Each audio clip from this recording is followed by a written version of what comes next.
Welcome to Four Pros Podcast. I'm your host, Thomas Gibson, and I am with special guest, Mikh McKinney, my teammate. We're currently out here in Mexico. So how you doing, Mike? You good? Man, I'm good. Thanks for having me, bro. Trying to enjoy these couple hours that we have. I had a little quick morning off. You know how it is. Get right back to it. We got long road trip yesterday. Mm-hmm. Getting right back to it. Got a game tomorrow. Got 2 back-to-back games tomorrow. Yeah. It's been a pretty crazy schedule, but nonetheless, I'm glad that you're able to come here and do this interview. So go ahead, man. Let me know. Talk about it. Where you been? What's going on? Oh man, I say the journey really started for me.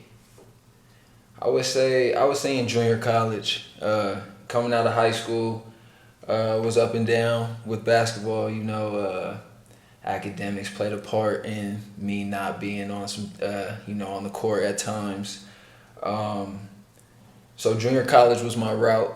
When I decided to do the JUCO route is when I feel like I really started the journey of like taking it serious and trying to make something of basketball.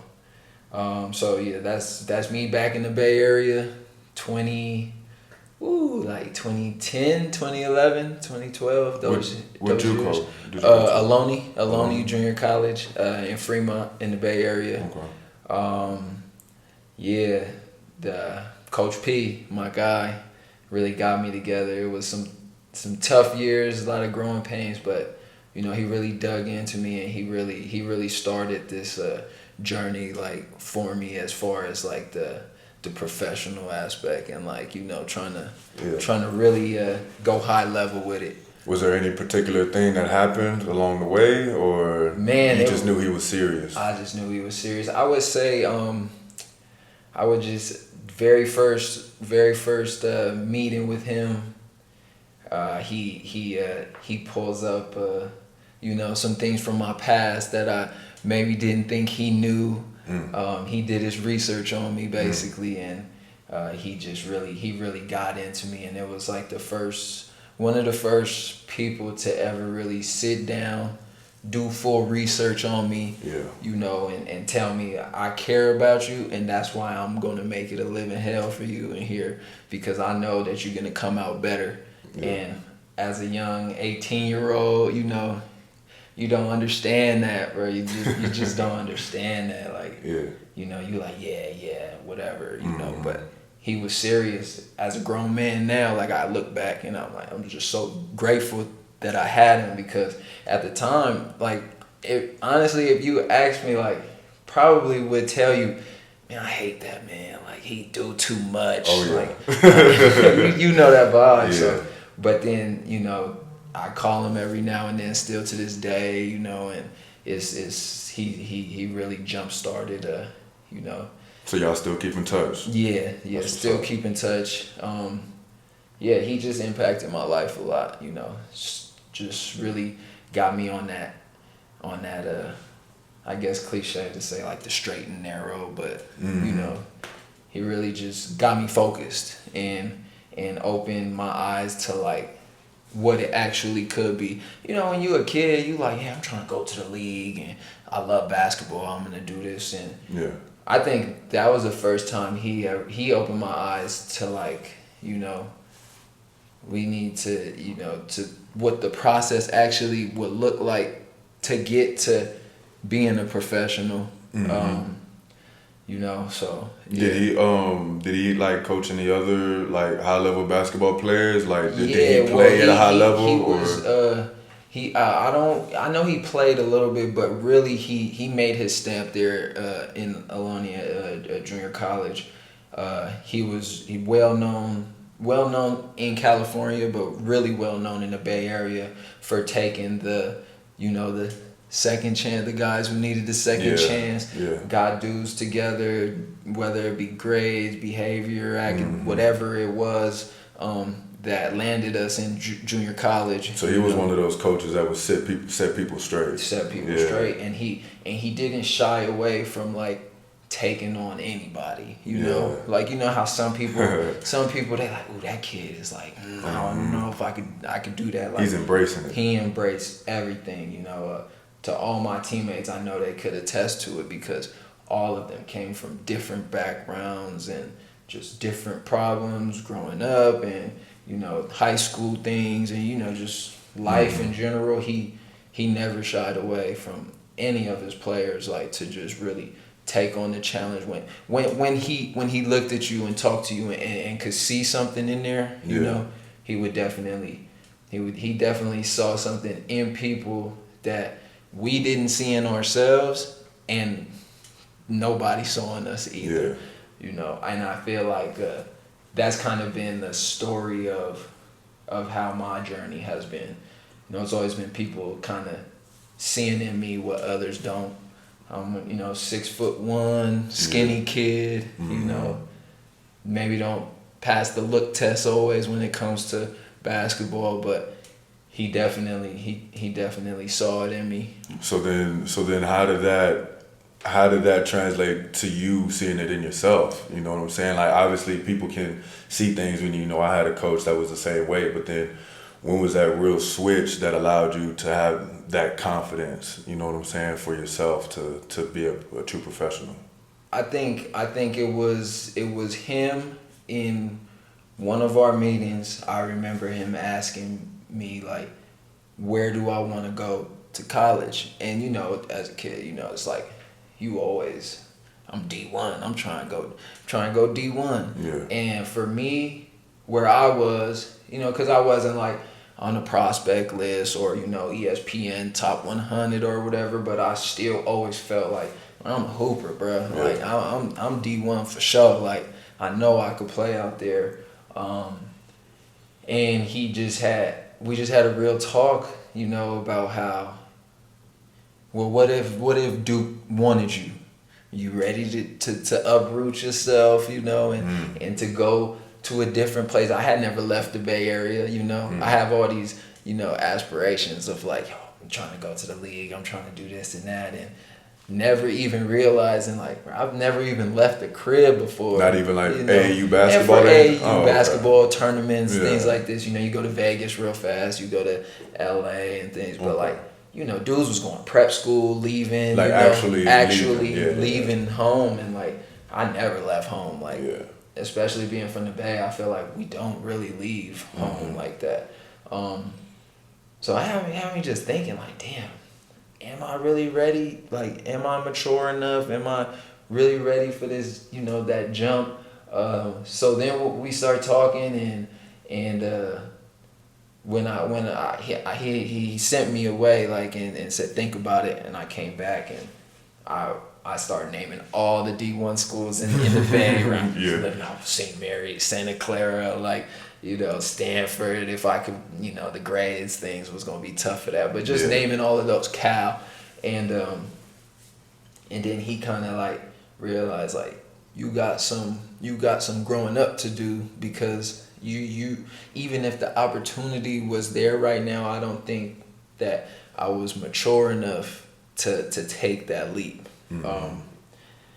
So I think in that, that's when I realized, like, I wasn't ready myself, which I feel like really put me in gear to be like, I need to be ready.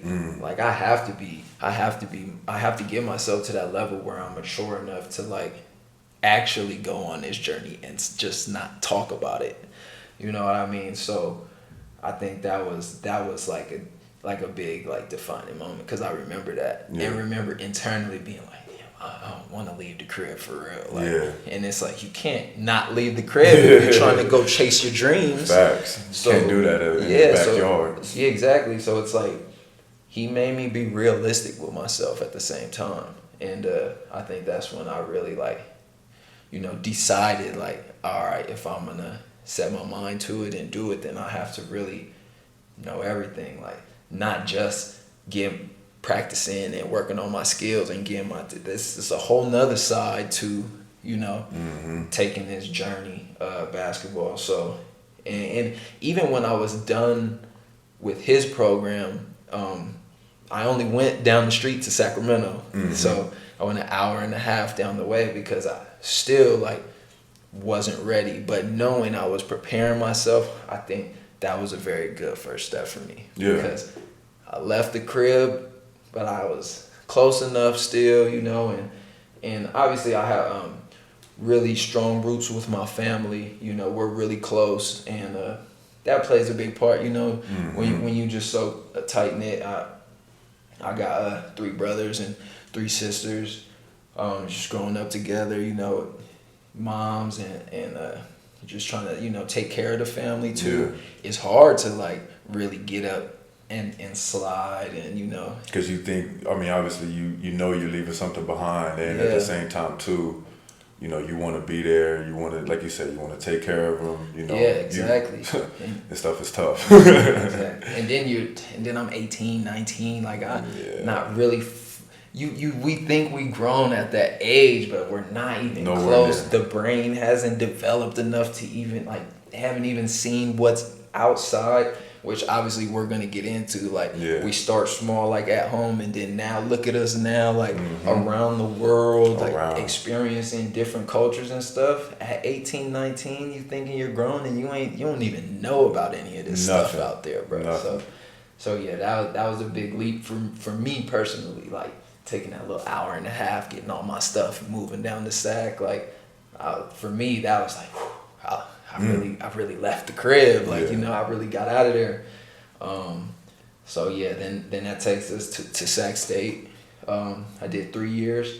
So I did 2 years in junior college, but I didn't play the first year to get my grades together, so that after I played the first year, I would be eligible to transfer, giving me 3 years to play at a university. Okay. Shout out to my pops. That was his idea. That was a big move that I'm always like, damn, how did you know that? Yeah. You know, like. So what happened? Like, how did your pops know about it? Like, what was the move? So my pops did the JUCO route too. Okay. And he actually had boys who he played with, who were coaches, who were like, oh yeah, I'm gonna need your son on my team. And my pops was like so defensive, like so fast, like, y'all not getting my son. I'm not sending my son to you because I know you're just gonna use him. We not doing 2 years. Like, you know, you know how pops is, or he putting his foot down. We not doing 2 years. We doing 1 year. Yeah. Oh, well, why would you do just 1 year? You know, like, no, the plan is like, all right, we missed out on our opportunity to go to school for 4 years and, you know, do the whole university 4 years. But if he's serious about it, I know a way where we can get him 3 years instead of just 2. And I feel like that made such a big difference. Like, you know, when I went, because I had guys who were just there for 2 years, and you know, that 2 years go by super fast. Yeah. And that first year, you right into it. You right into it, and you're trying to figure it out. So you don't, you know, once you have a figuring it out year, and then you're on your last year already, it's kind of tough. So I was real fortunate to have that first year to figure it out, and I was still just a sophomore. So that my last 2 years, which ended up being like some two really good years in Division I NCAA, you know. What did you average, if you don't mind me asking? The second year, I think I made it. Junior year, I think I got up to like 15 or 16, and then senior year, I missed 20 by 0.2, so I was 19.8. Yeah, hurts. Yeah. And then I could vividly remember a couple of bad games I had where, you know, you just think about it, right? Like, if I could have just, you know, pulled it together, it's 0.2. I'm already. Well, yeah, so I did the 19.8 my senior year. Still got me honorable mention for All-American. So first in Sac State to become an All-American, which was, you know, really big. But yeah, I really had to, like, that all goes. I don't know if that's possible if my pops doesn't have that idea of this gray shirt. People to this day is like, what's a gray shirt? Yeah. And they like, I know what a red shirt is, like. But what's the gray? The gray shirt. And I mean, even for people now who are listening, maybe have to go that route. Like, you don't enroll for, I don't know if the rules have changed from now. It's been a long time, but back then it was, as long as you were under 9 units, you weren't a full-time student. So your NCAA clock doesn't start. So you know how like some people, they never played college or never went to college, so they still have eligibility at whatever age At they 30 are. years old Exactly. or something. There's some college football guys. JR for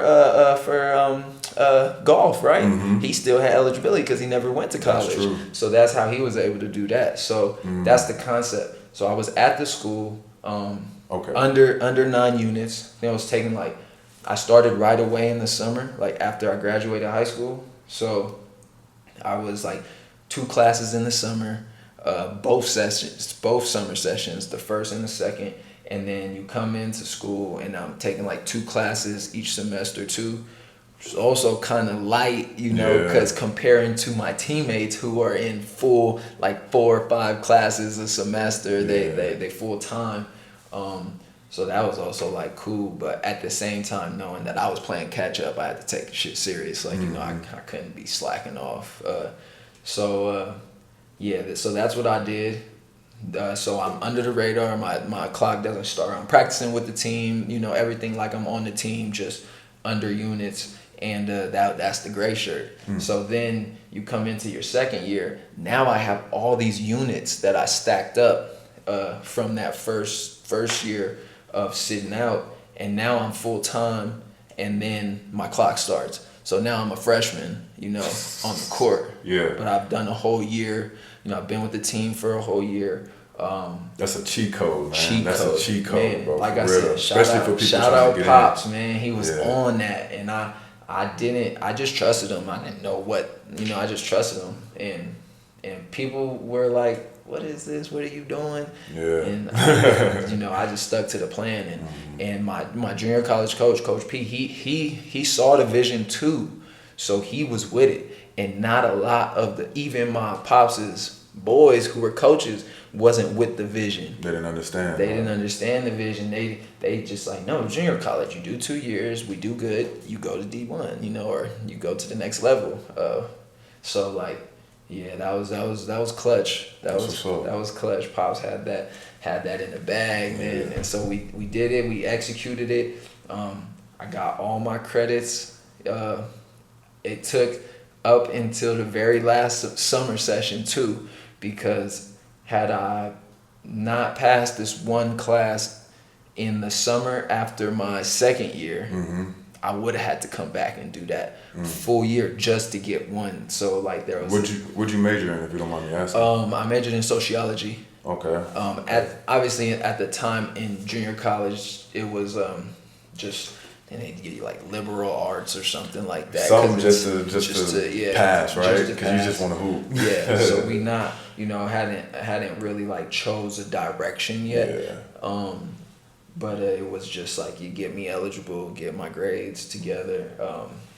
Because the clearinghouse stuff, you have to have certain units and classes and things like this. My junior college coach was on that. None of us, we're in junior college for a reason. We don't know we weren't paying attention. We didn't have the guidance. We don't know about what units. But this is why all my coaches, so he was equipped for all of that. So he was really good with that. Yeah. That's what's up. So that's kind of the beginning. Yeah. That JUCO to Sac State story is that's where it all started. Nice. So this is your 8th year, right? Technically, this is the 9th. 9th. But like we talked about, didn't play during that COVID year, so this would be my 8th contract. Cool. So if you don't mind, talk about that transition from college going into your first professional contract. How was that? What was the experiences like? What were you thinking? What's going on with you? 2015, 2016, making that transition. It was tough because a part of me also wished I had a 4th year, after everything we talked about, right? It was such a blessing to have 3 after, you got to keep it a being with yourself. I messed myself up when I was younger. To be able to go right away to college, and I didn't take that route. Then you get there, and now I'm like, damn, you know, I only did 3. Like, I could have had one more year, like, in this college. So, you know, it was hard for me, especially coming off that high of that senior year. You know, player of the year in the conference, All-American. Like I said, like, I was like, damn, this was really only my 3rd year. Like, come back could have went, you know, violated. Just we talking 25 point. So there was that, you know, but because of the success I had that senior year, you know, things were looking real up for the professional scene for me. So I instantly got me an agent. Who was it, if you don't mind me asking? You ain't got to drop names. No. My first agency, I only was with them for the first year. It was Pensac. They're 2 brothers, and they took care of me my first year. You know, they, again, being a actual grown up now, you look back and you know, you're thankful for what you had. My first contract was to Belgium, and not knowing again, at this point, I had only left home an hour 30 to Sacramento. So now it's like, this is like a huge leap. We talking, what, a 10-hour flight? Yeah, like 11, 12 hours. Yeah. I'm like, yo, where am I going? 9-hour difference, time difference. Yeah, just not knowing what to expect. And this is my famous story. Like, anybody who knows me knows this story about my first year. So, I get on the flight. I get to Belgium, touchdown. You know, the team takes us, get the cars from the lot off the rip, you know, and then boom, they just like, all right, follow me.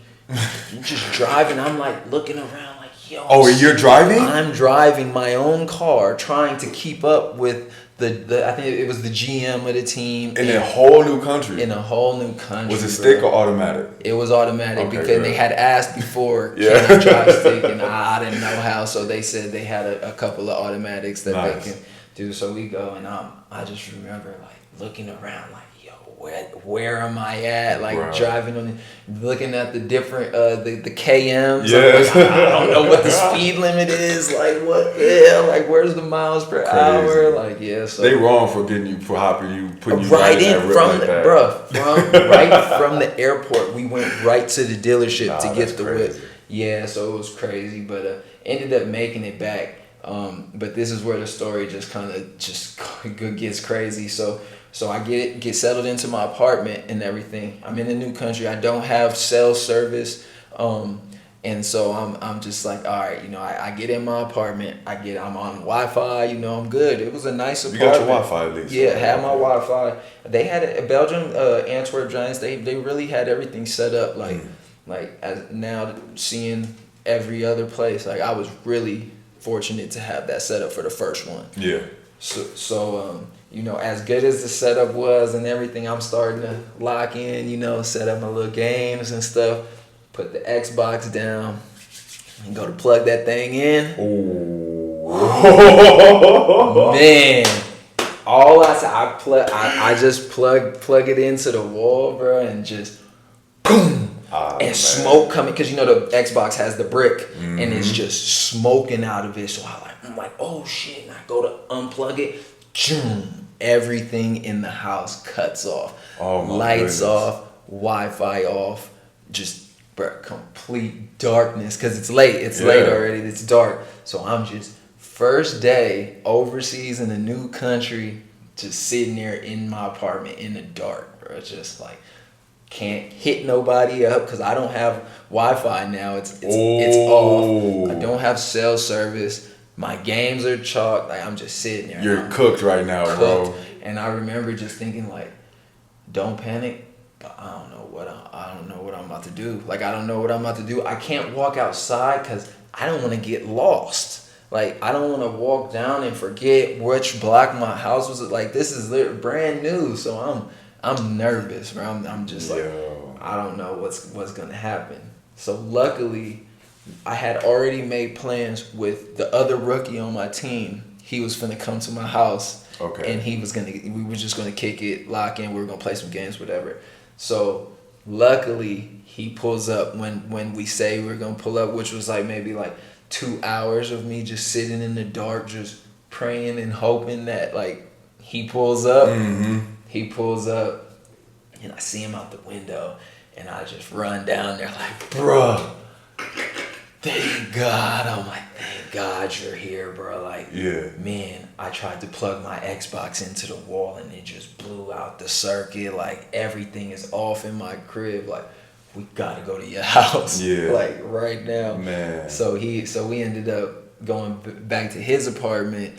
Now I'm on his Wi-Fi. Now I could contact the GM, tell him all what happened. Was he the first person? I was gonna ask you, who was the first person you reached out to? GM instantly, like, yeah. Like, yo, come help me, bro. Help me. And mind you, it's late at night, so That's true. He asked like, "Is everything okay?" And I was like, "Yeah, I'm at my teammate house for now. I'll be good for the night, but tomorrow in the morning I need you to come pick me up, and we gotta reset up shop at the apartment." So yeah, he ends up coming. I sleep at my boy's crib, you know, the one night, and then he comes, gets me, sets me up, and of course he just goes down to the basement and just flips the switch right back up, and he's like, "Yeah, we should have told you the breaker was down here." And I was like, honestly, if you told me the breaker was down here, I probably still wouldn't try it, right? What to do, like yeah. So it was all good. He just came in there, flipped the switch, everything came back on, and the Xbox was still fried though. Oh yeah, the cool. Xbox was fried, so you know now I'm good, but I'm down my Xbox, which man, you know how that is. That's as a gamer, a serious gamer man, too. That's the life source right there. Yeah. Like I'm in a different country. I don't know why. I'm good. At least I got my Xbox, you know. But yeah, that was my first. That's funny. Whenever somebody asks like, "How was the transition?" Like that's the first thing I think of. Like, and nobody like really understands that. Nah. And it's not like you could kind of tell somebody like, "Yo, be careful," because you might blow your Xbox or anything like that. That's just something you might have to experience for yourself, bro. And then the amount of people after now, you're like, "Oh, you did that too, bro. You plugged it into the wall." Like, yeah, I know that. It absolutely happened to me with my Xbox my freshman year going into Finland too. So I'm very, very familiar with that story, man. Yeah. So what about practices and stuff? Was that transition cool? We'll get to the other countries and everything later, but we're just talking about that first one. Yeah, that first one. Cause I feel like the first professional year kind of catapults you into everything else, depending on how you handle everything. You know. For sure. So, yeah, off the rip, I mean, we're a FIBA Euro Cup team that in that year, and there was no Champions League at the time, so I think it was just Euro League, Euro Cup, and then FIBA Euro Cup. And so we were in that FIBA Euro Cup. So, you know, for those who know about those European competition teams, they take the shit, you know, real serious, and as they should. You know, we trying to get right, but the schedule, I'm talking about, like, you know how it is, 3 practices a day. You know, I'm just like, where they, you know, very first day of training and stuff. Remember, we get up in the morning. They take us to the weightlifting facility. What time in the morning you think? I remember like the weights would be at like 8:00 in the morning. Okay. So it'd be like get there at 8. So you know you got to get up 6:30, 7, get your breakfast in, whatever you need. You get there at 8. They took us there. We do our lift at 8. And we go straight from the lift spot to the gym for the shooting practice. And you might think, oh, shooting, get some shots up. You know, it's just shooting practice. No, sir. Not stationary shooting. Stationary shooting. Nah. So we working, you know, we working. And of course, it's the beginning of the year. So I'm thinking like, okay, yeah, we got to get right, you know. But as you know, we was doing that the full season. Throughout, yeah. But so we get that shooting workout in. And so after the lift and that, you know, real shooting workout, I'm taxed. And I'm getting back to the crib probably like 12, 1 o'clock. And I'm tired. And I'm like, damn, we got practice at 6 o'clock. You got 4-5 hours to recover. Yeah. And then, you know, mind you, I got to think about my meal too. Like, I gotta eat something. Like you gotta cook, right? Yeah, I'm looking around like I gotta eat. I gotta go. I gotta eat. Luckily, my setup, I had a grocery store, literally 1 block down. Nice. So I was able to walk to the grocery store, get some things and come back, collect myself. Man, also. Grocery shopping, you don't really know how to grocery shop yet. Nah. You don't know how to grocery shop yet. Like, just keeping it a bean. It may be funny for some people to hear that, but it's like, even where they provide things for us as athletes, they don't want us to have to think about grocery shopping. They give you the little card in college, like, just go eat at the spot. At the little derby spot. Yeah, food court spot. Yeah, you're good. You're not grocery shopping. Not grocery shopping in college for real. Maybe you going to get the candy and stuff like that, but you're not like grocery shopping to nourish yourself. Yeah. You got the cafeteria card, the unlimited swipes, like that's what you got. So yeah, it's like tough. So I'm spending way more time in the grocery store than I even need to, like, cause I just can't get it together. Was the language, the Belgian language, different? Like, were you trying to read the labels? Was it tougher? Read the labels. It was tough. Now where I'm at, it was a little easier than a lot of other countries. Like Egypt and there was something. Right, Yeah. exactly. But there was a lot of English speaking people out there also that could help. Oh, okay. Most people had like a small English, so that helped a lot. Yeah, bro. And then you get back from grocery shopping, and now it's like 2-3 o'clock, and I'm like, I ain't got that much time anymore. Cause practice at 6, I gotta be at the gym like 5:15. You know what I'm saying? So I got me about an hour and a half, 2 hours. Just fall asleep, wake up. You're waking up nervous because it's the first couple. It's your first one. You gotta get there. You gotta look good. You gotta look good. Exactly. So I'm waking up nervous, like, oh shit, what time is it? Like, am I good? Did I drink enough water? All of these things that's going through your mind, which is now secondary to us as like staying hydrated, making sure you eat. Like, all of that comes natural now in year 8, year 9. It's crazy. Right? So yeah, but I remember just always being nervous that those first couple of weeks, like leading, just so scared to be late, so scared to hopefully I ate enough food, hopefully I didn't eat too much, hopefully I drank enough water. Cause we're literally like trying to gauge ourselves on figure out how to do this because we're all alone. There's no nutritionist telling you exactly. Hey, I think you did enough today. Like you good. Well, you ate enough. You got enough rest. Like let's go. Like, it's solo. Like only you. So that first day where you got the full three things, three practices. It was overwhelming at first. I'm not gonna lie. Like, I knew the people in my life leading up to that. Coach in junior college, my college coach, my trainer that I had, who took me under his wing at Sac State. They definitely prepared me to where when I did make it to my workouts and when I did make it to practice, I was who I was, but it's just the mental aspect of it that is like nobody could really prepare you for that, for leaving everything, going to a different country, learning. The military time, I'm like I'm so nervous. Like what is 2100? Yeah. What is 1500? Is that 5? No, that's not 5 p.m. What is that? 3 p.m. Are you sure? Let me check. Is the math right? Like just so much stuff going through your mind. And now we look at military time easy now, right? Easy. Look at it. Oh yeah, it's easy. But yeah, that first year, man, all that stuff just messes with you. Messed with me at least. Like, just as far as like being there. Just a little nervous. So did you hit that rookie wall? What you mean? Okay, so from everybody that I've heard or talked to, for me, it's like that rookie wall where you miss home. Like you miss the food, like you miss everything that you have back home. Like usually that wall kind of hits around December, January. I'm a home. I love home. Like I said, super tight with my family. Never really left the Bay like that, before college, and then after Sacramento, obviously, we fly to different places to play games. But like as far as stationing yourself somewhere, I've never even like.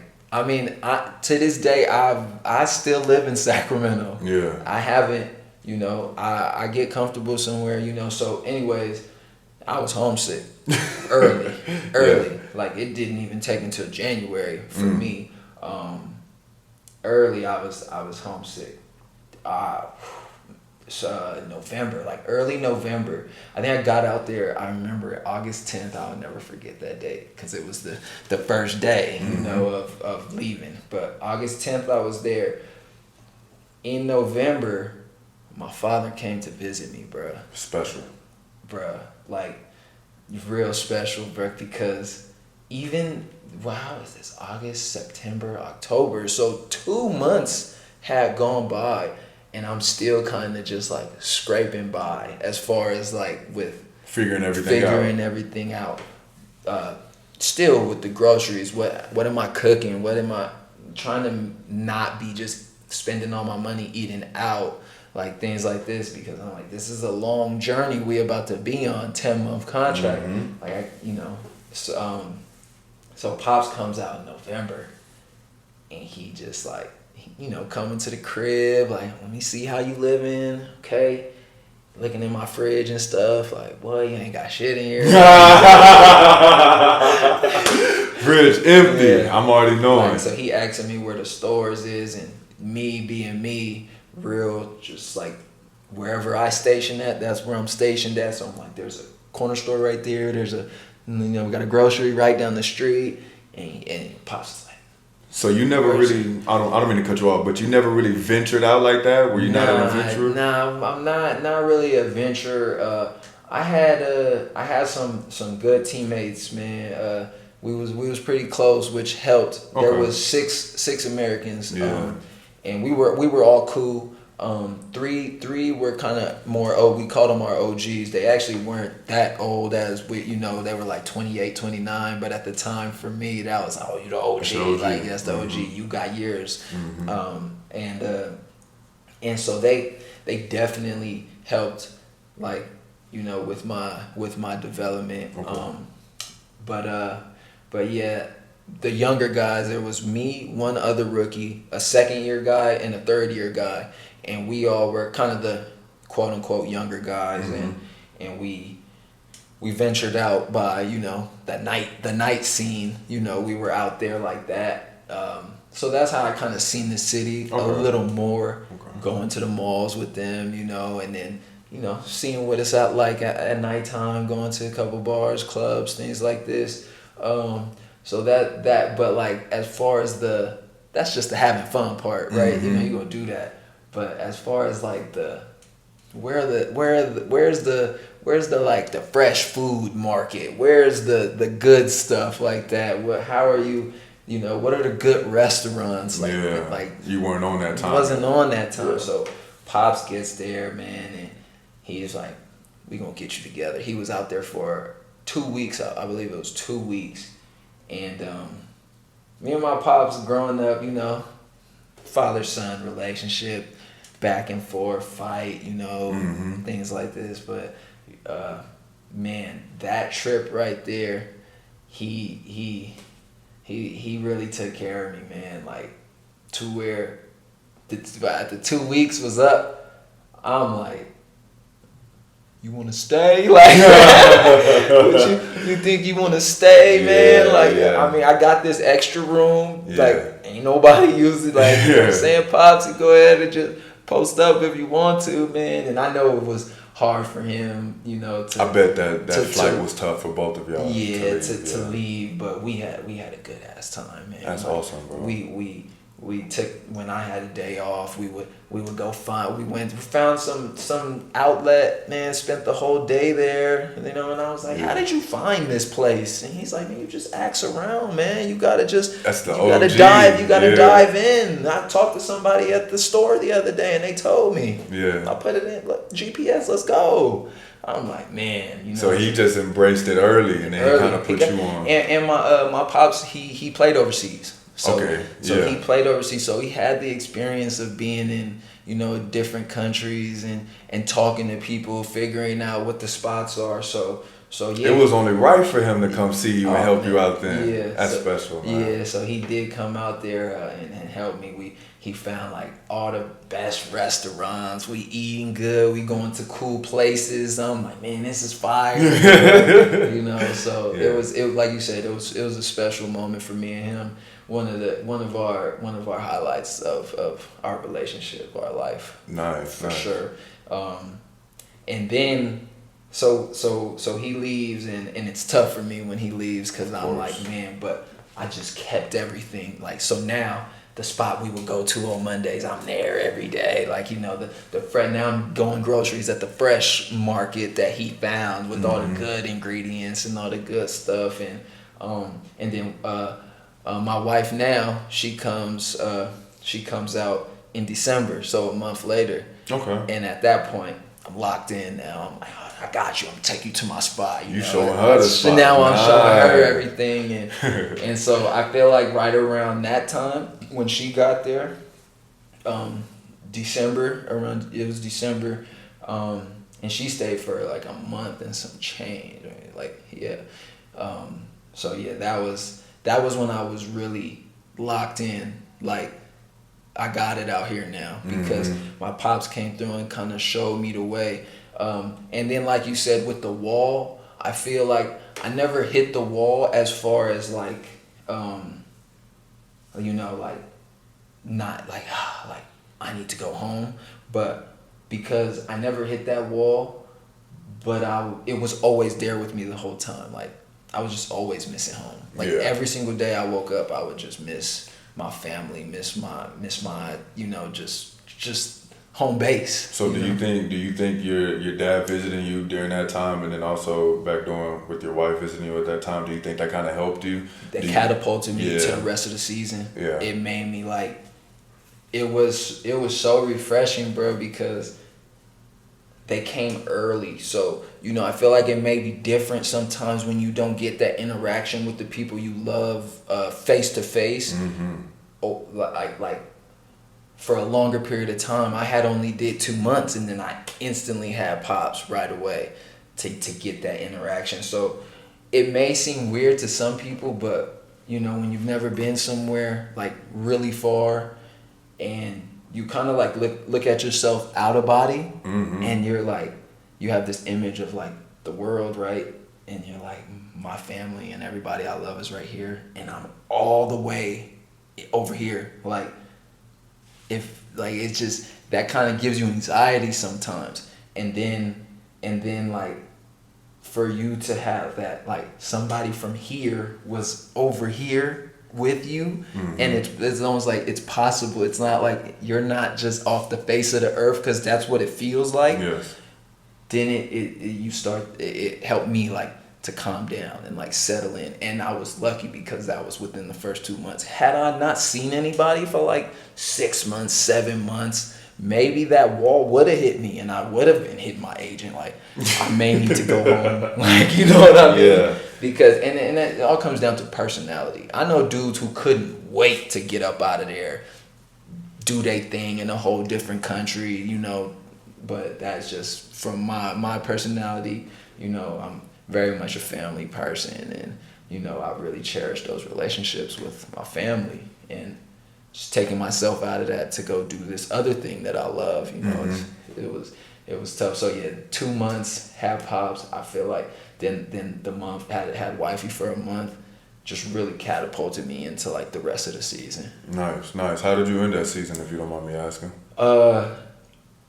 From my perspective, I finished the season with the team. That was a W for me. We had went through a lot of players. We had a lot of changes, coaching change, a lot of, you know, how the fans can be, negative feedback from the fans, some of the boosters, and it's always, it's highs and lows, right? When you're winning, have a good game, McKinney's the guy, like, we love this dude, and then lose a couple games, maybe have a bad game, they, you know, looking at you. You felt different. Did you feel expendable out there? Like, you felt like did you ever feel like it could have been you? For sure, I felt like I felt like it was going to be me. Yeah.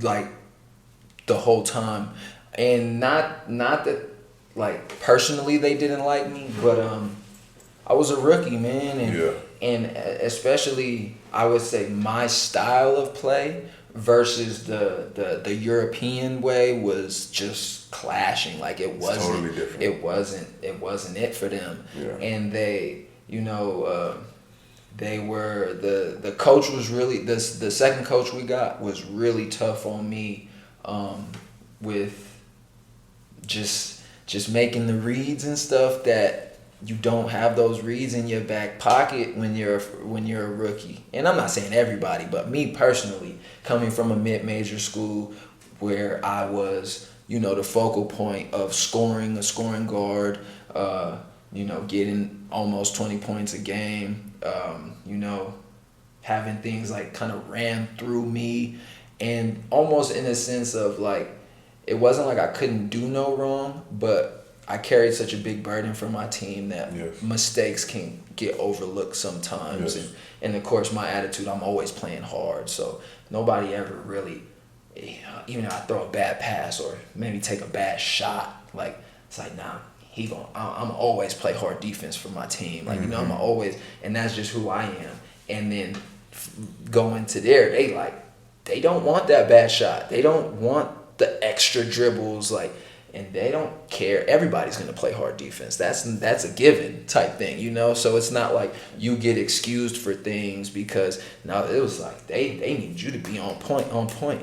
And even to this day, I feel like me and my agent have found markets and teams that fit me more.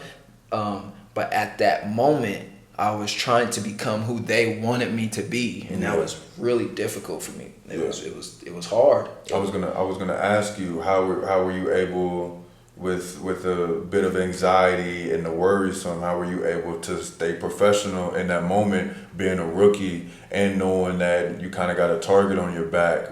You may lose your first job. Man, pops. Yeah. Phone calls every night after every game, just in him, he's always instilled that, in the end of the day, you go out there, you do your best every day. I'm never going to question that. I taught you that, I know you're going to go out there and give everything you have. Again, what you have to give, may not really be exactly what the team wants, but there's nothing you can do about that except for, work hard and be coachable. He would always tell me, be coachable. Since I was younger, it's one thing he always says. It's like, there's always going to be somebody telling you something different, or maybe you learned it a different way and now somebody's telling you to do it, to be coachable, that's, you got to be adaptable to your environments. And so I think what really kept me there was my willingness to be like, all right, coach, I see what you see. I'm not the best at that, but I see what you want me to do, and I'm going to do my best. And I spent a lot of time with the coach, showing him that I was trying to learn this shit. After practices, we have 3 practices a day. And afterwards, I'm still like, coach, holla at me. Let's work 15, 20 minutes on these reads that you want me to make. And I think that regardless of how frustrated they were with me, they saw that, and I honestly think that's why they stayed with me. That's professionalism at its finest, bro. Yeah, and I think I really do. They never came out and said we would have got rid of you, but you showed us this and that. I just really felt because and it wasn't like I was playing horrible. I had good games. I still know how to score the basketball. Wasn't in the fashion that they liked, though. You know what I mean? So I just always felt like I could feel them right there. But I really felt like my attitude and the the way that I showed willingness to try to learn their system and be the player how they wanted me to be, I think that's what kept me there all 10 months. Kudos to that, man. If you're listening, I think that's a great testimony and example of staying in this game, man, because that stuff really matters. The truth of the matter is we are expendable. There are younger guys coming in. Mm-hmm. As we get older and more seasoned, are coming in. We are replaceable in a way, which sucks, because there are jobs out there like that, but this is just a real crappy one to do it, especially with something that we love. Yeah. You know what I'm saying? And I will say, just a quick example is I can attest to that, because just like the things that I was going through now with our past coach that we had with, flashing and doing everything, me and Diego going at each other and then me figuring it out. That's what it's really all about, just trying to be able to adapt and be a chameleon and to camouflage and to really be professional, man. So that's what's up, man. So after all that, man, what other countries have you been to, man? You don't have to give the rundown of everything, but after that, it was a tough experience for me in Europe, so I went right back home, did the it was the D League still. It was the last year of the D League. The G, it's the G now, but I was in it when it was the D League still. How was that? It was refreshing, because it was from going through everything in Europe and my ups and downs and the end of that to finish off that Belgium saga. Like we lose playoffs, first round. Of course, the team is upset. It's Antwerp. Yeah. We're supposed to be the top two teams in Belgium. So that was a letdown for them. And this is when I learned the business part of it. Is our contracts were until June 10th. It was like May 2nd when we had lost. So they definitely, right after we lost, said, don't anybody think about leaving. If you do, we void your contract, and you, as there's still waiting for that May, still have June salary, and then my mind, I know they don't want to bring me back, and shout out to my agents who signed did the 1+1, so there was a buyout if they didn't want to bring me back. So now I have that buyout money also, so I know they're trying to manipulate us into leaving so that you don't get that money, so they don't have to pay those last 2 months salary and the buyout money. So that was tough for me, because I was just sitting in Belgium. Like I actually missed my wife's graduation because of it, and I was heated. Like I could have been there, but because they were in their ways, and they forced my hand. And this is my first year, and I need to collect all my bread. Like I can't. And as time went on, some of the older guys was like, making deals, maybe gave a little bread. I don't know what exactly they all did, but I know they all maneuvered in some way or another to where I just wasn't at that point yet. So I was in Belgium for almost a full month. They finally gave in the last. It was like the first week of June, so I didn't have to go all the way to June 10th, but I definitely did all of May. You had to do that bid. Yeah, and then of just sitting there. And mind you, some people probably like, bro, you're in a different country, like go explore. And I did, I went to Amsterdam, I went to the Netherlands, I was, my pops, but there's only so much. And after doing a full 9 months, grinding, families back home, you're finally not obligated to anything there, but you're still stuck there. It was tough. That really went into my decision to stay. I was like, I don't know how the rest of this shit goes, but I think I'm gonna keep my ass at home. If it's gonna be anything like that, I might want to try some other water. Yeah. So I did the D League. I got drafted. I think 25th overall. It was like number 5 in the second round or something like that to NAZ, Northern Arizona Phoenix Suns organization. So I did that the second year. And that was my first little taste of getting cut.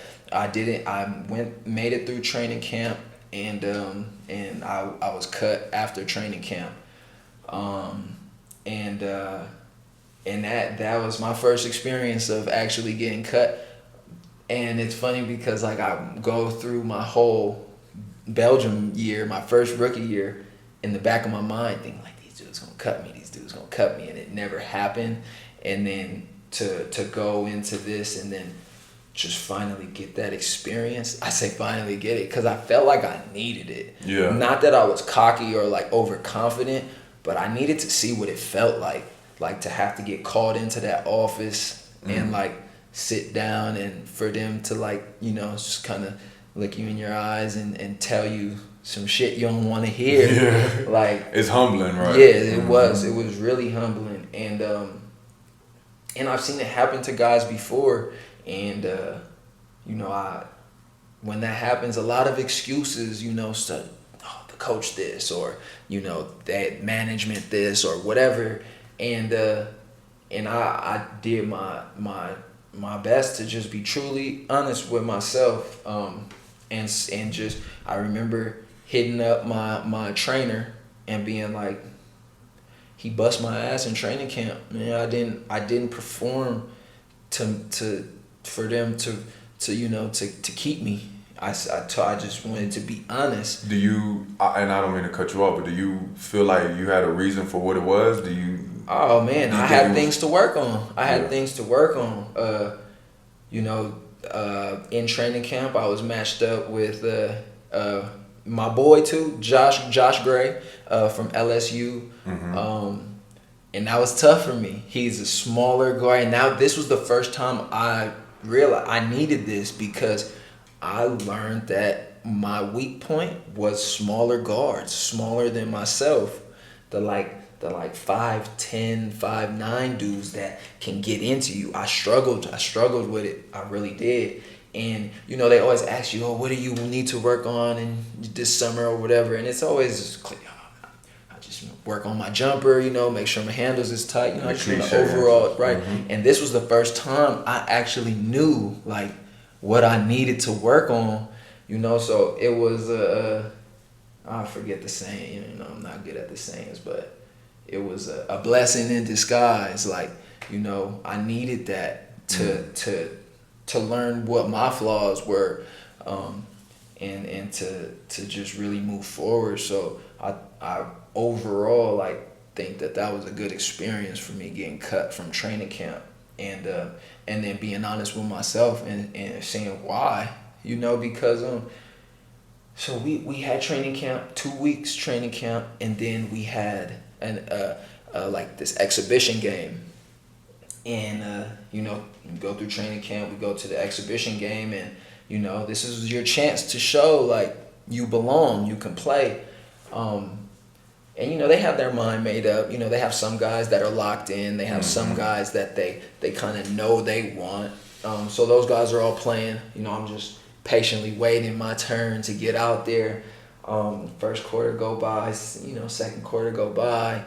Third quarter go by, I'm like, damn, I'm finna get a DMP in the exhibition. Like, they not even gonna give me a chance. So this is what you're saying in your head, like, as he's court, man. Yeah, and I'm just like, look, tough. And I'm like, I know I didn't, and it wasn't like I just didn't show anything in training camp. You know, I think that Josh Gray performed better than me in training camp, and I have to be honest with that. But I didn't show them like, oh, this dude sucks, like he can't play. Yeah. So I'm like, I gotta get my opportunity to, like. Fourth quarter comes in, 8 minutes. I remember it, and they just like might pop up so fast, take the towel off. Like, I get right in there, and I'm excited, bro, because I have been sitting down, and I'm just like, and I'm watching the game too. And you know, when you watch the game, you like, I need to. I'm gonna go out here and show these boys what I could do. Yeah. So I get out there, and I'm juiced, and I just come right off of our first play, and just I remember it's a pass, UCLA cut, get the cross screen, get the little down screen for myself. I knew I was gonna shoot it like right away. And you pass, you cut off the UCLA, and you coming off the down screen, and coming back. Back. And so as I'm coming down the UCLA, it's going up. So I'm coming off. I set my guy up. Good screen by the big fella. I catch it, fire it, knock it down. Now when you make that first shot, bro, and you just like get the jitters out and everything. So now, bro, for the last 8 minutes of that fourth quarter, I'm hooping. I remember I scored 10 points in that fourth quarter and had 3 assists. So in 8 minutes, I was pretty much the focal point of that fourth quarter. Everything's running through me. I'm either scoring or getting an assist. So yeah, I had that. And I was like, oh, I might make it. Like I showed these dudes like I played better than a lot of the other guys, and I stayed ready. Didn't complain, didn't say nothing. Got my number called, got in there, did my thing, and so yeah, that was when they call me in, and they're telling me like this is the hardest decision we've had to make.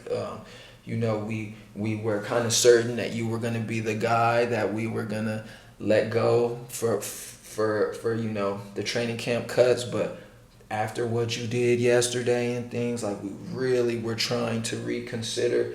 And then you know how they give you kind of the like, we think like we don't want to keep you because we don't want to be the ones to just have you at the end of the bench. We think that you could go play somewhere else. Make it passive. Make it like a good, exactly. Like make it a little bit like a nicer, almost like they're doing me a favor type thing. Which I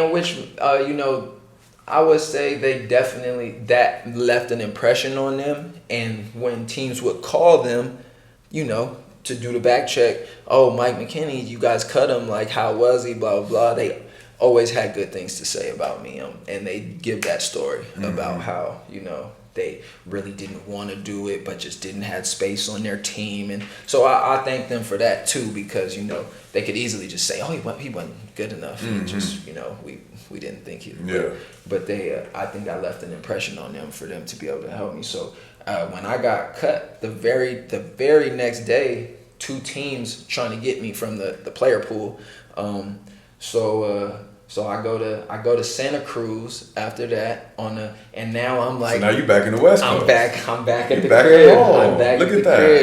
crib. And so I'm like, this could be it, like this is it. Like they hit me in Santa Cruz, my agent like, yeah, tomorrow you're gonna fly back home, and then the next day, you just drive down to Santa Cruz and you're gonna practice with the team. So I'm excited, and now I got wifey with me too. I'm like, come on, we just going down to Santa Cruz. They got us a little hotel room, so we straight. And sweet. That was good. And then I got cut again. It was a 3 practice like tryout thing, and it was me and another guy.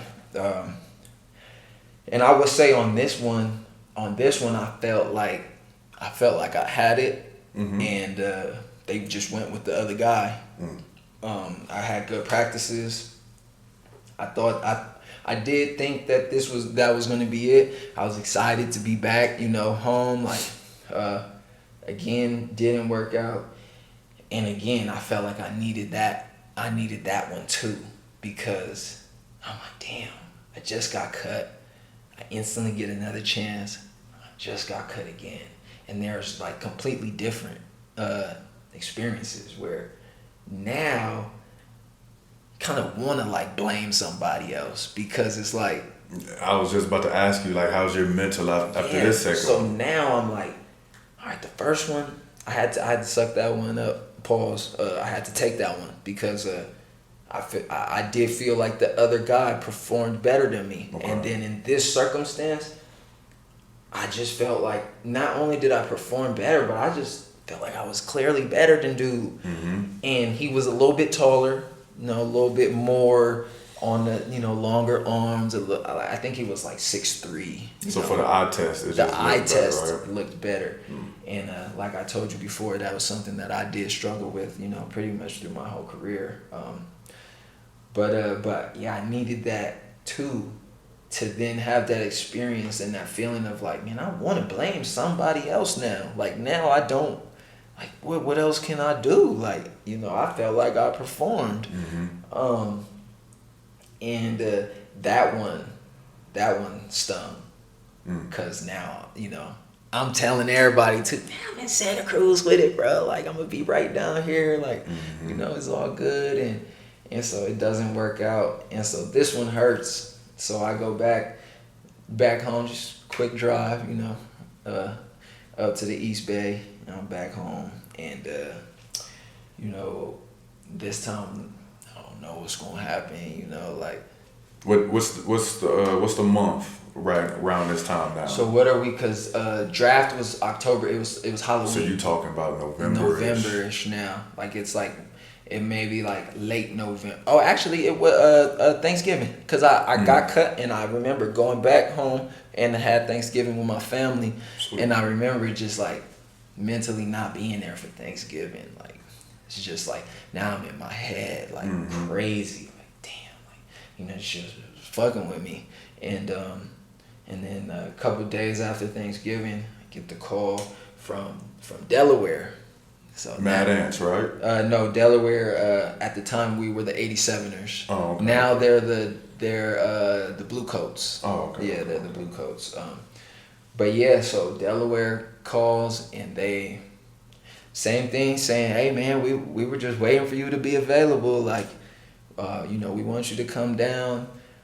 So you know how that quick turnaround. So you just hop on a flight, go to Delaware. You know, just like, you know, I'm just gonna stay locked in.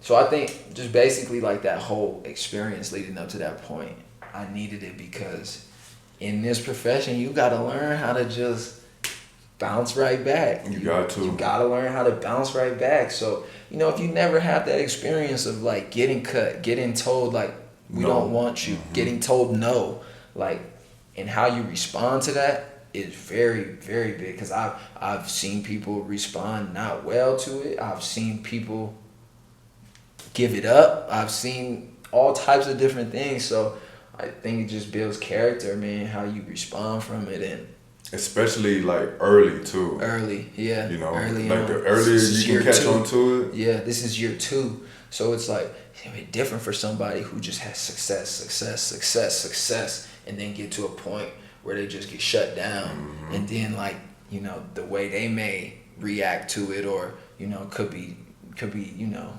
different from when you have that experience early on and you learn to just fight through that stuff. But anyways, went to Delaware and really just, you know, locked in, cleared my mind, new fresh opportunity, and it ended up working well for me in Delaware. I had to figure it out though. You know, we had guys already, so I was just kind of like I was the third string when I got brought in, so I would sit the bench. First couple games, I remember sitting the bench, got 2 DMPs off the rip, and then in that third game, we were struggling. Team was struggling, and I will never forget it. My Coach Moo, he's a head coach now in the G League. I forget exactly what squad, but at the time he was just an assistant. Okay. And like not the head assistant either, just one of the guys trying to get on. So my boy Coach Moo, everybody's in shambles, arguing. He goes, "Man, put fucking Mike in the game. Just put Mike in the game," yelling at the coaches. And coach calls my number. I get in there, and very similar to the NAZ experience, is like, I've been watching the game, man. I know I can go out and play. So I go out there and I do my thing. And the special thing about this one was, I'm, you know, as you know too, like I'm more of a scorer. You know, I've been known to score pretty much my whole career, and I impacted that game without scoring, and because I was watching, and that was the problem. Was all of our guards were just trying to score. And you came in with a different perspective. And I came in with that different perspective, so it got my teammates to really rally behind me, because now I'm knowing, man, I got OGs trying to get back into the league. I got young boys who think they should be in the league now. Got dudes, you know, they wasn't two-way, but they were Exhibit 10 guys who, like, they were in training camp with the team and then get released to the G League after training to get the little money, all of that stuff, man. So there's just so much, and I'm seeing all this, like, I know my niche right now on this team. Like, I figured it out. I just became a facilitator and just hard defense, because in the G, you know, I'm not saying there's no defense in the G League, because that's just not true. There's great defenders in the G League, and you know, it's very high level for sure. But it's just like sometimes guys in their mind think that it's gonna be, I need to just kill this, drop 30 a game, like, and then get called up, and it was just not my mindset. My mindset was just for the team. What did the team need? And I don't mean to cut you off. And you did this simply just by observing, just watching the game. Not people talking. What are you? When you watch the game, I watch my point guard come down, come off the screen, fake pass to the big man, shoot a fadeaway, miss. See the big man like. So,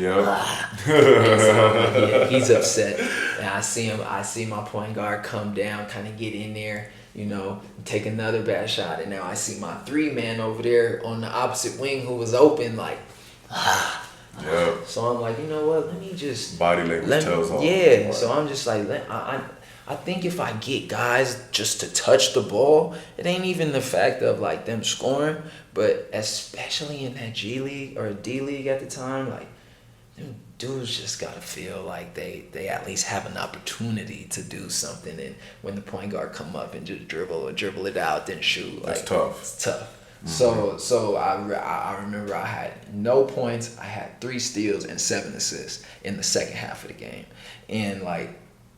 After we came back and won too, we were losing by like dub. Came back and won that game. So afterwards, like, everybody's like, Mike, that's what I'm talking about, like, you know, and almost subliminally too, like taking shots at the start. You know what I'm saying? You know, petty, bro. Like, you know, like rocking with me heavy because, you know, I was getting people the ball. I wasn't really trying to get, and they like, that's how it's done, blah blah blah, you know, and trying to go at the starting point guard. But that's I just knew what the team needed, and that ended up turning me into like a 12 to 15 minutes a night guy from getting DMPs and stuff. To 12 to 15. Yeah, that's what's up. Which was really, it was really good for, first of all, for my self-esteem, my insides, like after being cut twice. Just took these L's, Taking L's, and then I come into a situation where it's like, all right, you know, I'm third string, not playing, at least I'm here, but it's like, stay ready, because that opportunity always comes, right? Mm-hmm. It's like, you can't never just chill. Just chill and be like, they not rocking with me, they rocking with so-and-so, and like, you know, then when you have that mentality, then when your number do get called, you're not ready. You out there laying the egg. Exactly. Mm-hmm. So like, it's just always, just kept me like, stay ready. You get the opportunity, you do something with it, and then boom. Like, literally from then on, I was 12 minutes. I was even sometimes coming before the backup. Because remember, I'm still third string, but now I'm getting in there. Like, they like, Mike, first quarter. I'm like, okay, yeah. Like, so it was cool. And for me, you know, obviously you do the G League. The point of the D League / G League is to get to the NBA, where I was at. You know, not saying that I shortchanged myself or anything like this, but. You know, I was like, I'm going to play for the team because that's who I am. nobody really played for the team. Nobody's like trying to win a D-League championship. You know what I mean? Yeah. But I felt like for myself personally, it made me look better if I would just play for the team, and it'll show who I am actually. Cause I never really like felt like I was a selfish player. Scoring is what I do. I don't think it's selfish because you can score. It's more of your mentality behind it. But yeah, I took on that role, which was a different role for me. But I was there for the whole season, and I got to learn like from a lot of high level guys coming through there, ex-NBA players, you know, and even guys who like weren't really like trying to help, you know. It's like, hey, I see what you're doing, and that helps me enough, you know. It's not like you have to tell me. You don't have to tell me. I'm observing y'all, you know. One guy, maybe some older dudes would know, but Von Wafer. Sounds familiar. Boston, Orlando. I think he did like 7 years in the league. Okay. Anyways, he was on his get back, and I never really didn't talk to him like much at all. But he was just one of those guys where I was like 7 years in the league. Like, let me just kind of watch. See what he got going on, right? Like. Let me see what 7 years in the league like looks like, and the work ethic, you know, was really what I saw from him. Like he's constantly doing something? Constantly doing something, and like not just on the court. On the court is easy, and that's what I started to realize. Like it's the off the court stuff that you watch him drink like these green smoothies and be like, bro, that shit looks nasty. Like, you know what I mean? Like just nutrition and keeping in shape and just things like that. You know, it's not just doing cone work, not just getting shots up, but all the other stuff. I really observed, and it's funny because he was only there for like 2-3 weeks and moved on himself.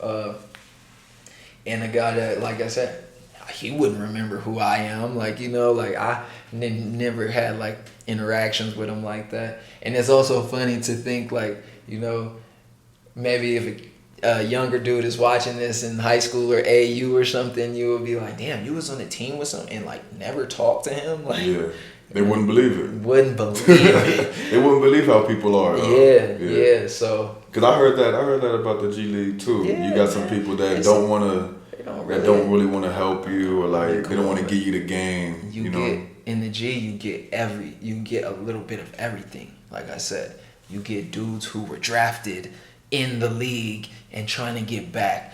You got dudes who are drafted and got sent down. They feel like I was drafted first round. Like, what am I doing here? This is some bullshit, you know. And then you got guys, I mean, like me, who kind of, you know, we're just trying to figure out where we fit into this team. You know what I'm saying? And then and it's just a lot of different personalities and different reasons why people are there, and you could tell the separation. But yeah, it was refreshing because, you know, I had on the team, there was a core group of guys who like really rocked with each other, and for that part, like being home around Americans and people that, you know, call my brothers now, like it was really refreshing to have that experience after coming off that first year in Belgium. That's what's up. Do you feel like the skill development in the G League helped you catapult your career going into your later countries? Coach Moo again, man. I always feel strongly for people who take the chance on me, because again, going back to like my junior college coach was like one of the first guys who really saw it in me, and it's always taken somebody like that, you know. I've never been the guy where they like, yeah, McKinney's the guy, plug him in, like, you know.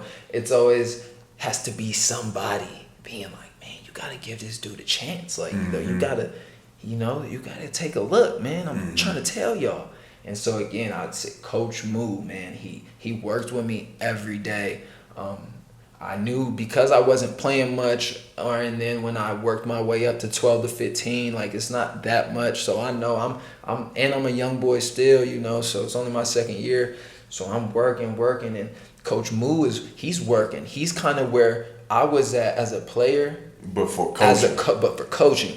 So we really worked. We worked every day after practice. Off days, we was in there. You know, he made sure, you know, that I was getting to the gym and things like this, and he had great workouts for me and stayed with it. I feel like that was really big for me because go ahead. I was working and I felt like, you know, sometimes you just don't get that type of work during the season because you're in season. You're trying to keep your legs fresh, you know, all of that. So yeah, being with Coach, because I also heard that it was called the developmental league, but some programs just didn't really develop their players like that. So it was like, that was weird to me because I had that developmental experience, and I think it was all thanks to Coach Moo. Do y'all still keep in touch? I haven't talked to him in a while, to be honest, but we still follow each other and, you know, comment here and there. So we're definitely still connected. And then he's actually coached with Team Nigeria, the national team, and I have a lot of boys who play. I was about to say, is that the shirt that you got? Yeah. Oh yeah. No, this is this shirt. This shirt is from my boy Ike. He just put a bunch of the guys on there, man. And Big Ike. Nah, Ike Diago. Oh yeah. But nah. Because there's two Ikes I know that are Nigerian. Yeah. There's the Ike that's the big one, and there's the Ike that's the guard. That's my boy. Okay. That's who I think. That's went to school in Nevada, right? Where did Ike go? Ike went to Washington State. Okay. Ike went to Washington State. But yeah, Sacramento. That's how I'm locked in with my boy from Sac. Shout out Ike, man. Yeah, this is his team. He just his brand is just keep going, you know, and he takes guys who he feels like fits that mold of just like you just kept going and fire. Yeah, so that's the shirt. But yeah, so yeah, he's a guy who they like, oh, I'm out here with Moo, you know, and Moo's my guy, man. Like I'm happy and I've seen Moo keep growing and I know he's watched me keep progressing in my career too, so it's nice just to see it, like, you know, when he posts, and I'm like, national, that's what I'm talking about. Head coach for the G, that's what I'm talking about. So it's cool, and I know vice versa, you know, he thinking it's okay. I see you in China, boy. Like I see you going, like, so it's special to have those relationships with the people who I always remember him. Like I was like, "Who he cussing at the coach talking about put Mike in?"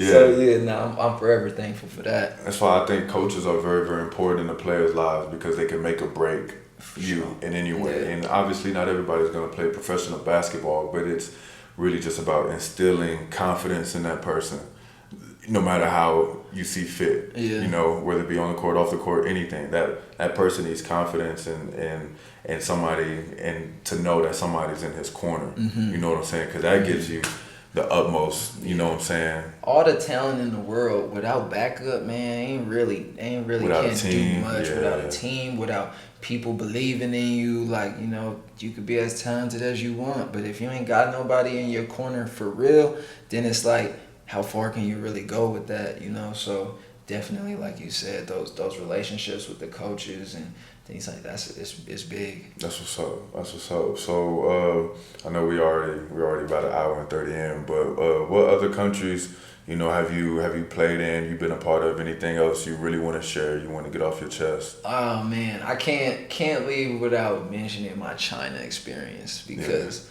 I did 3 years there, and so this is. I mean, we're going in chronological now. This follows my G League experience. So after my year in the D League, I knew that that was it for me. You know, with the money wasn't really that good. Yeah, we didn't even talk about that. Yeah, man. I mean, that could be a whole a segment within its own because that D League, it definitely is for professional basketball. I feel like the equivalent to like the JUCO experience. Because you're definitely getting it out the mud in the G League, man. And not a lot of people know that because, they see the jersey. They like, is that a Six? Like he played for the Sixers, and you be like, nah, I ain't the Sixers. It's the 87ers, but we're the Sixers G League team. We're right under, and people, they're still like, wow, that's crazy, man. That's just so good, and they think they think you kind of living like that same lifestyle, and it's totally it's all because they see that NBA logo, or that NFL logo. Yeah, you see the NBA logo up there, with the shorts, the NBA. Ooh, okay, I see it, bro. And they don't really know that it. We grinding in that G League, bro. I respect all my guys in the G League, like taking a chance on themselves, man. Because I heard some people don't even eat sometimes. Like, man, eventually they do, but they really trying to. Yeah. So dudes who make it out the G, that's special. Dudes who are grinding in the G, that's special, man. Mm-hmm. Because it takes a certain mindset.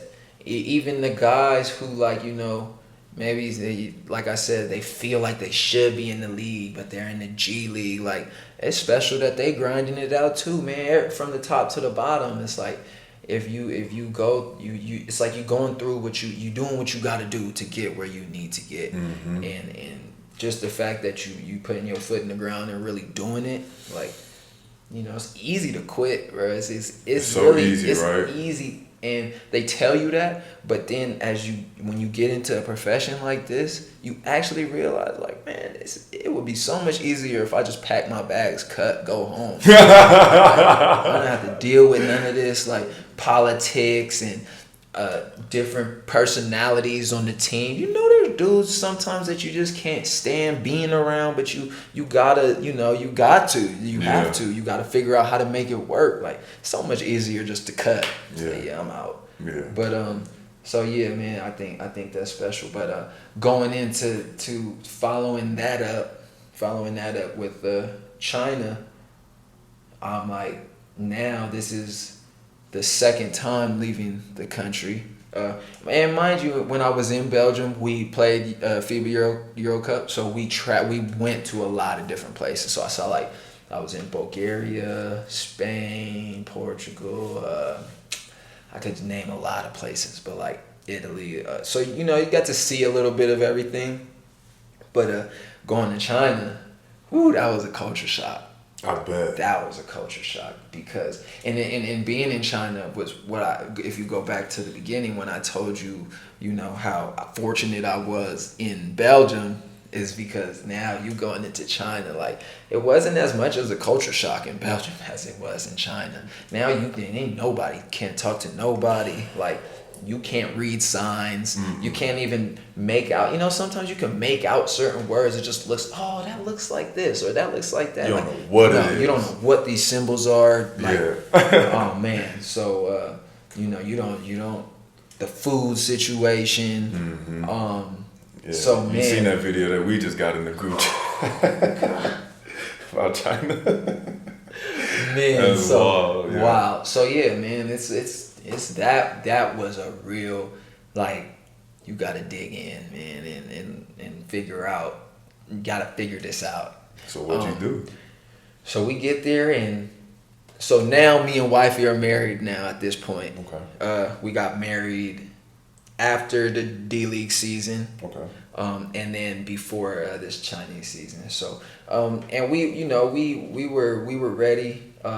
Definitely was planning on. She graduated, and we wanted to really do. We always planned on doing this together. Mm-hmm. The whole overseas and stuff, because I've been with her since high school.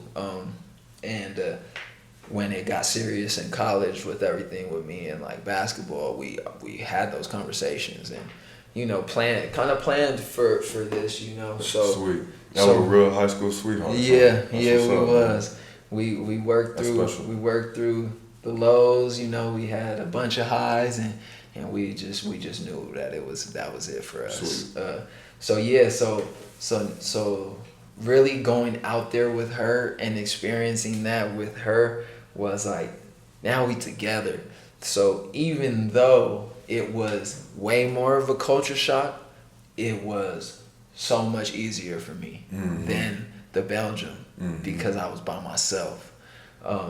So just doing everything with her, and like experiencing this culture shock together, it almost became fun because we was together. Like we'd go down the street and just see some wild, just something that you wouldn't see back home. And now you have somebody to look to, like yo, you see that? You seen that? Like, and we laughing, like, you know. So, man, I remember very first night we get in there and we're driving through, and we like, yo, where the hell are we at? Like, this China is crazy right now. Like, trying to get our mind around, like, the whole, literally in China, across the world. And you think about it too. We're, you know, in America, I don't want to say too much, but just like we in America, I don't think that us as Americans are fully educated on what exactly is going on in other countries, and we always just more stereotypical things that we learn about different cultures in different countries. So, you know, that's we're a lot more inside the box than other countries are, for sure. Yeah. And so I feel like that's just the only things we have in the back of our mind are the things that America has like groomed us to know about China. So, you know, just experiencing actual China with my wife was a good experience, because that is the other side of the world, and it's like completely different. Was, if you don't mind me asking, what was the wildest thing y'all experienced or seen? I always say, like, so for instance, not like we haven't seen anything crazy back home, because obviously a lot of crazy stuff goes on back home, but just you know, we were walking one day, one of the first days, and like, man, it's like this walkway to cross the streets, because they're so busy. You go up, and then they always have like these walkways that you go over, and so we're going through the little walkway, and there's just somebody just like, man, I'm thinking like, I'm like, yo, that person like looked dead for real, and had a sign, and I was just looking, and they had a little cup there, and I really like, this person looked sick too, just the way they looked was just really sick, and I just like remember walking and like being like, you think he's okay? You think he's okay? And I was just like, yo, and it's busy. There's so many people in China, so people are damn near like walking stepping over them. They see them, yeah. They see them, and clearly. I'm like, yo, what is going on? Like, this is crazy, and you know, I mean, never really knew, but that always stuck in the back of my mind. Like, and this is one of the first days, and it's also. It's not like there's a bunch of that in China either, but this is just like one of the first experiences of us. We literally had to walk. We walked 45 minutes because we're American to go get some Starbucks. 45-minute walk on the first day because we don't know where to eat, whatever. The GM, and we're jet lagged, so we're up super early. Yeah. The GM's gonna come get me and like, you know, take us to breakfast and things, but you know, we're up. We're up looking at each other like, you trying to go outside? What do we do? Yeah. Like, yeah, we could go outside. Let's go see what's out there. And so we end up walking, and we were out there 45 minutes walking, hit a Starbucks. Like, we found Starbucks. Like, we're good. Good. Yeah. So think about how Starbucks can make you feel like home, bro. Man, it really did. That's what really, like, you know, it's. Man, it sucks because I was like, damn, Starbucks be getting us for our money. Man, you make your own coffee at home, but like you said, it's just like something about Starbucks that makes you feel comfortable. Yeah. You know, so you see that Starbucks and you're like, you know, get me a little cappuccino or whatever, you know, whatever your drink is, but it's just somewhere where you feel like, I know what to order here. And you go to these other spots and you like, man, they got ducks like with the necks cracked, like hanging out the front of the restaurants, and live chickens, like, you know, in the cages, so you know if you order you a chicken, they finna go get and just like on some real rush hour, bruh, just like and see so and so that's what I'm saying, like some of the things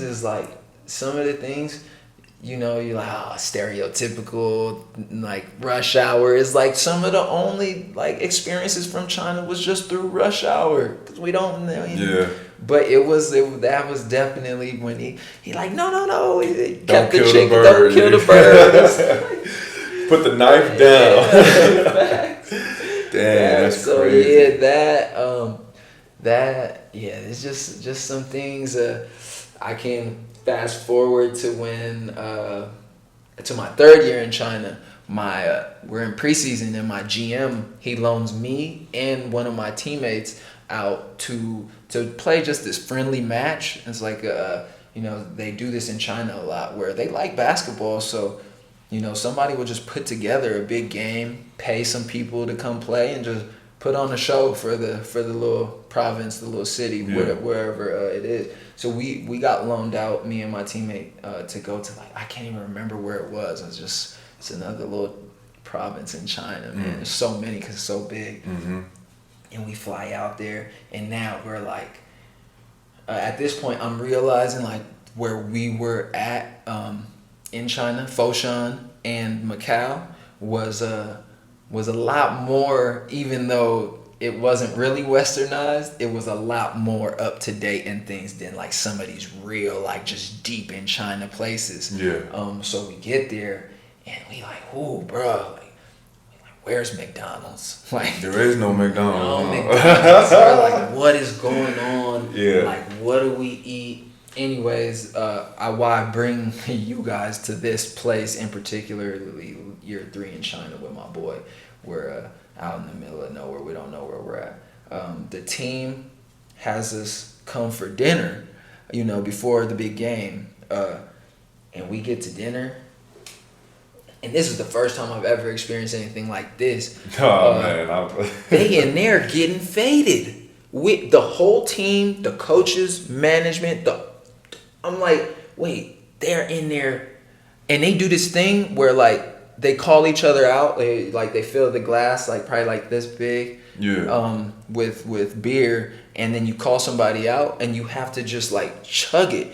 And we're doing this before the game. And they're like, y'all want beer and stuff? And me and my boy like, oh, we cool, just take a soda over there. And they like, nah, come on, just one beer. You can't turn down the offer type thing. Yeah. So we like, come on, bro. We drink a brewski with them and stuff. And I was like, man, I've never been on a team where we're turning up the night before a game. Like, it's crazy. So we're doing that, and that was one experience. Another experience within that same night is once the table, it's a big like a table, circle table, and then the food just spins around, and we have pots, and you just take the uncooked food from the middle, you just drop it in your pot, and then it sizzles. It's called hot pot, and it cooks it up, and then you just just eat it, and this is year 3, so me and my wife have been hip to it already up to that point. We found some cool little hot pot spots that we like. You just get your sauce, all of that, you put it in the pot.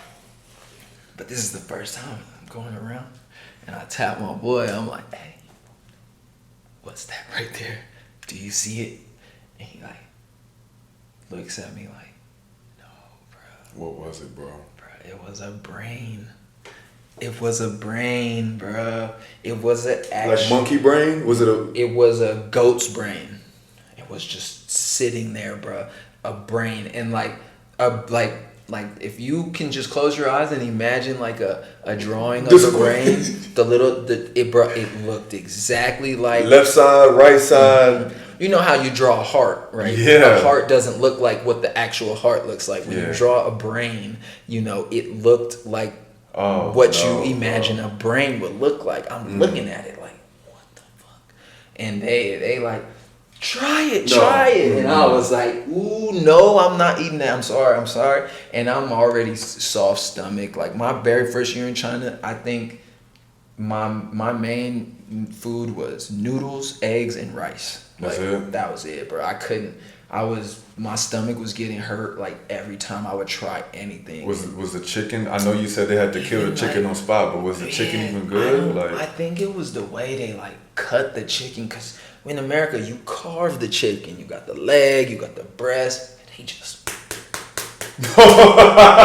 so you got weird pieces you got weird pieces in each little chicken. Yeah. You're like, what is Oh, that? my Little goodness. like cartilage. And they're not really random cleaning spot. it like that. Nah, yeah. bro, it's nah. So So literally rice, yeah. noodles, and eggs. That was my main course, man, for real. And as you shout out to Pops again from the first year, you got to dive in. You'll find your spots once you dive in, but you got to dive in first. So we eventually found some spots where it was, some cool things. GM always, they know Americans have a different Like, come palate. on, Yeah, man. so they give you some suggestions and that's just the experience, man. But I love China, shout out to China. Yeah, when man. we talk about this, it's not to it's not to downplay any countries or share cultures. the experience, from our point of view. Yeah. But man, the food it was tough. Did your teammate try to bring?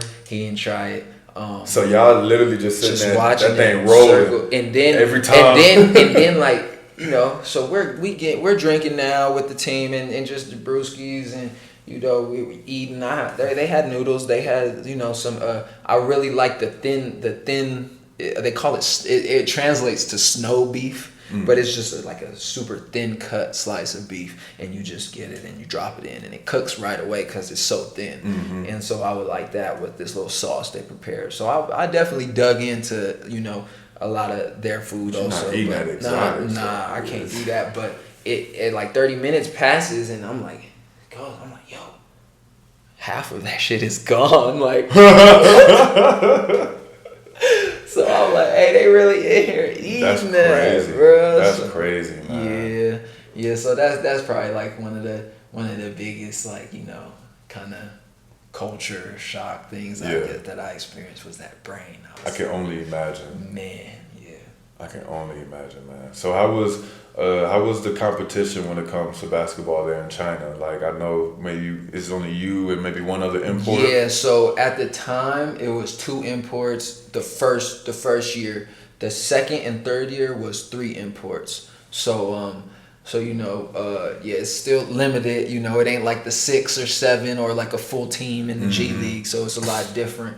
A lot more burden gets put on your shoulders as far as leading the team to victory. However you do that. Yep. So it worked for me because this is the first time I got to feel like I was back in my comfort zone with what I do. I had to I was learning something in Belgium and then kind of recreating myself a little bit to fit in the G League. Mm-hmm. And so this was like my first opportunity to just be me. And I feel like that's why that was one of the places I was most successful at. Yeah. Because I was just out there being me. Yeah. Man, I really, it was refreshing, bro. And that's why, when you say, is there something you have to bring us? I have to bring up my 3 years in China because it was fun. That was the first time, as a professional, I would come back and be like, man, I'm having fun hooping again. Yeah. I know you got a better responsibility, but it's 100% your teammates trust you with that responsibility, right? Because they know different you coming vibe. in here this is what you're supposed to do. Yeah. None of them were kind of like, oh, why is this guy here? I know I can do it. Exactly. I know I'm local, but you know what I'm saying? You never had to fight no ego. They welcomed you. They were great welcome. The first time, I felt wanted. Yeah. Where everybody was almost thank you for coming to help us. And I heard that's the culture, how they do. And that is the overall culture that I experienced in Asia basketball.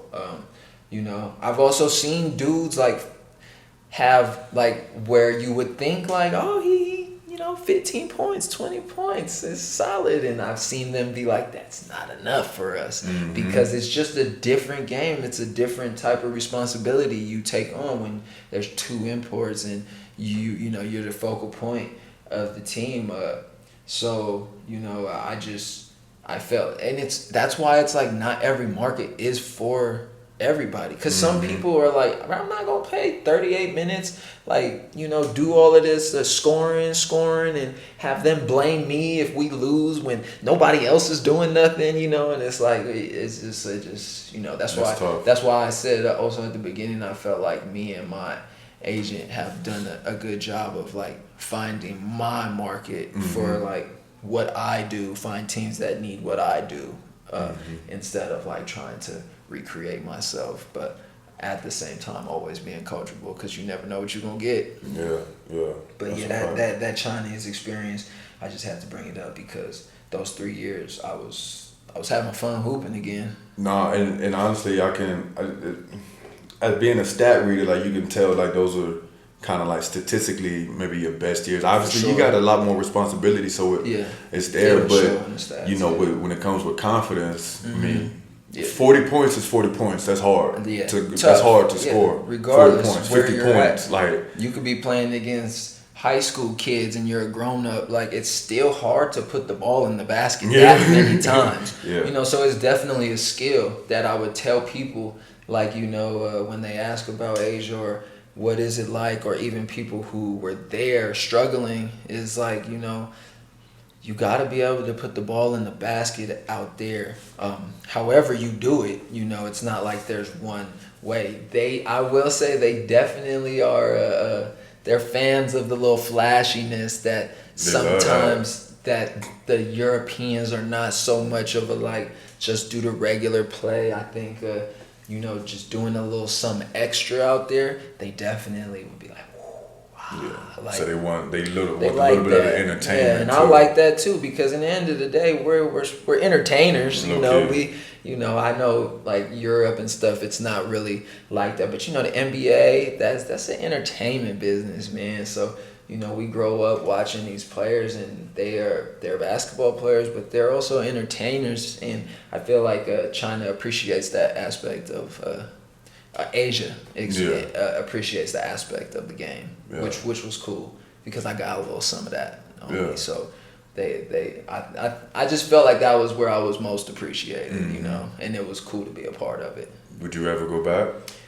Trying, man. You know, it's tough. It's tough, especially after COVID. I felt like I had a real good streak going on out there, and then COVID had brought us back to the crib, and it was just, I haven't been out there since, you know. So, man, hopefully when I'm 31, you know, I still got a few years left. So hopefully I can make my way back out that way. Yeah. So last place is Mexico, right? Yeah, here now. This is year 9. It's year 9. I think the eighth season I've played, but year 9. Mexico, and I had been here 2 years ago also for a little bit of time, so this would be my first time actually being here for the extended period. Yeah. Did you like the location you was at? You liked Jalapa? I liked Jalapa. I think the one thing about me, again, I always go back to my father visiting me in Belgium, but you just got to make your spot, man. Like, so I don't think I've ever really struggled with being like, man, I hate it here, or like, it's just. You just make it what it is. So, you know, for Jalapa, it was the middle of the jungle. I'm super scared of spiders and bugs and things that they just had unlimited amounts of wildlife out there. Yeah. You're literally in the jungle. When you fly in, you could see down. It's just like a bunch of trees, just jungle. Yeah. And then a little circle carved out. Yeah. You know, and you're like, damn, that's the city down there? Like, so you definitely fly in knowing like you're in the jungle. And we actually have to go to Jalapa. Yeah, we gotta go. So y'all will see. I promise y'all, these spiders are so crazy. They're the biggest spiders I've ever seen, and they just chill there like regular. And then, you know, the locals are like, they're not harmful. I'm like, man, I'm cool. That big thing sitting there in the corner. I'm cool. But love the city, love the people. The fans were really great there in Jalapa. They actually, you know, even to this day, when they found out I was coming back to Mexico, even playing here in Chihuahua, they still showed me love, you know, like just happy to have you back in the league. Like, you know, wish we could have had you, but happy to see you here type things. And so, man, that was cool. Shout out to Jalapa for that, man. It was good. And And then being here now, I rock with Chihuahua. I like it here. I like the city. You got a bunch of just restaurants and things. Good for the kids, man. Just overall, like it's been a good experience. That's what's up, man. Yeah, I mean, honestly, I think we're pretty much towards everything. If there was one thing that you would tell a youngin, you know, coming out of high school, coming out of college, you know, anything going into that professional career, what would you tell them to be a good person? Well, not be a good person, but what would you say to them? If I do have I got a lot of young boys now because I'm getting a little bit older, and dudes like back home and at the gym, they kind of look up to me. And things that I tell them is just like the things that I've went over in this, you know, this conversation is, man, be coachable, always be ready, and just work hard. Like, you know, the thing, one of my boys reached out to me recently, and he's just having trouble landing his first job. And I was like, don't worry about landing the first job. Just make sure, you know, and trust in yourself. And you know, it's easy to like dwell on the days that you're like, I can't get a job, I'm not getting a job. And I'm like, do not get out of that gym. Don't leave that gym because you like, man, it ain't leading nowhere. It's like, man, stay locked in, because when you get that job, and even if it's a super low level or whatever it may be, you're gonna be ready to go be yourself and kill. You're gonna violate, and show the world that you belong. You know, and I think same thing with me. You know, getting that opportunity in the G League, coming in and doing what I had to do. You know, the same thing in that exhibition game. Even though I got cut, was like I waited, and that left an impression on them that this man didn't play the whole game. We threw him in there at the last 8 minutes, and he got right to it. Things like that leave an impression. So I would definitely tell. Oh, and the coachability, because like I said, going back to Belgium, it's like, you know, you can sit there and tell them like, that's not me. I'm not. You know, that's not what I do. Well, then they can also just, all right, then we off you. We'll bring in the next dude. So I would just definitely say, man, just always be ready for your opportunity, be coachable, and the rest will just take care of itself. That's what's up, man. Well, for those listening, there you have it. You know, my guy Mike came out, gave his testimony. Again, I appreciate you being here. And yeah, that's all. Stay tuned for next episode. We'll have another guest coming from another team, Halcones Rojos. I'll let you know about that in the forthcoming. So, yeah. Yes, sir. Right, bro. Appreciate you, bro.